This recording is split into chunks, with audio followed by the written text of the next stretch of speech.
दाखला देतो, तुम्हाला लक्षात येईल. हास्य जत्रा नावाचं एक सिरियल चालू आहे. तर प्रभाकर मोरेवरती एक फार सुंदर वाक्य आहे.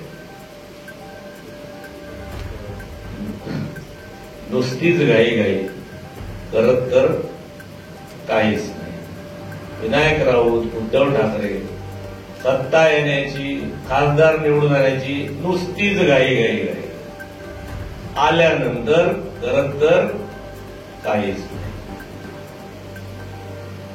2.5 वर्ष मुख्यमंत्री नुसतीच घाई घाई घाई.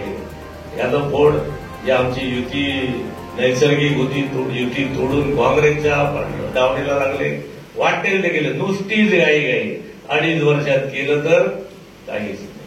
2.5 दिवस पण मंत्रालयात केले. हे आंबा काजू आणि आमचे प्रश्न सोडवा, त्यांना कुठलेच प्रश्न सोडत आहेत. त्यांना स्वतःच्या आमदारांचे मंत्र्यांचे प्रश्न पण सोडवत आले. विनायक राऊत 2 टर्म खासदार झाले, आता परत 3ऱ्या वेळेला परत नुसतीच घाई घाई. 10 वर्षात केलं तर काहीच नाही. परफॉर्मन्स 0.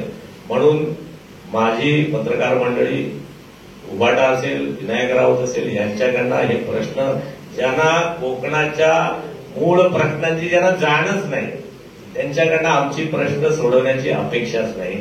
म्हणून आम्ही आता ठोसपणे कामाला लागलेलो आहोत. नारायण राणे साहेबांना खासदार म्हणून निवडून द्या आणि सगळ्या प्रश्नाचं सोल्युशन, सौ सुनार की एक लोहार की, सगळ्या प्रश्नावरती रामबाण उपाय, कणकणीत नाणे, नारायण राणे.